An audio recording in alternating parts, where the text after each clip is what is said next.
Hundreds of University of Idaho students came together last night to honor their four classmates who were killed last month. During a moment of silence, students held up their phones while four individual lights were illuminated on stage, one for each of the victims.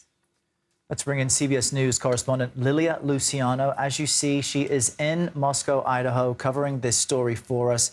And Lilia, what adds to the heartbreak the victims' relatives feel is the confusion coming from the police department and what they say did or did not happen. What's new on the investigation front? And is there now a second flip on what the police are saying?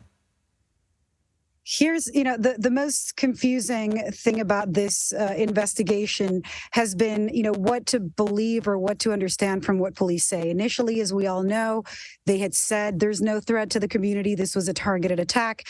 Later, they retracted the part about that there's no threat to the community, but they maintained that it was a targeted attack, and they have maintained that throughout the investigation and over these 2.5 weeks.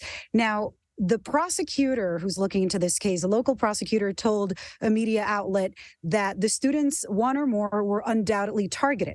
Well, last night, police retracted that and said that statement was not entirely accurate, or that it may have been misunderstood or miscommunicated.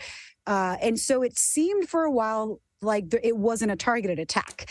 Stay with me here. Wow. I just got a statement from the PIO, from the public information officer, from the police, who has been the main media liaison here, and I'm going to read it to you. It says, our clarification last night directly addressed comments made by the Latah County prosecutor, who said the suspects specifically looked at this residence and that one or more of the occupants were undoubtedly targeted.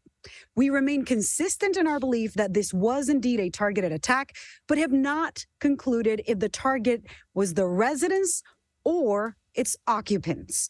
So they're saying it's still a targeted attack, but they don't know if it was the house or one of the students or more of the students that were targeted.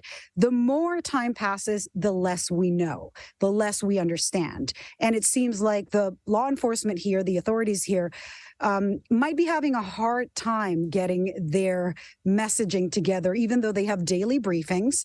But, some people have independent ability to speak, like the prosecutor, like the coroner did, and then police are coming back and trying to get more unity on those statements.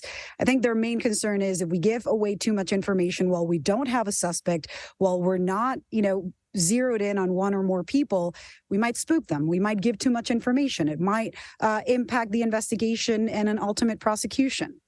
But I can tell you the community is frustrated with the lack of answers and clarity. Yeah, well, listening to that statement that you just read, one can see why people have so many questions, right? And why those questions continue to just sort of percolate.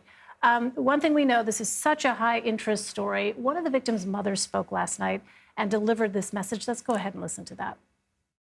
And I want to remind you that that's the most important message that we have for you and your families, is to make sure that you spend as much time as possible with those people, because time is precious and it's something you can't get back. So, Lilia, do students there feel emotionally ready to resume classes only a few weeks after their classmates were killed? Well, students, I talked to an official from the University of Idaho. She said 2/3, more or less, of the student population has returned. I've also heard from students who say, look, some of my friends are home. Some of their parents did not let them come back, even though they wanted to. But surprisingly, I've also heard from a lot of students who are kind of trying to resume life as normal, knowing that nobody has been captured. I imagine coming in that a lot of students would be on high alert. What they're saying is, look, we're walking in groups. We trust that there's enough police presence. We trust that we can call officers to walk us from point A to point B. But even last night, as I was coming back to my hotel, I saw students, female students, walking alone by themselves. So it's been a little bit surprising. I don't know if it's just that they're trusting that message from authorities that this was targeted and they're not in danger.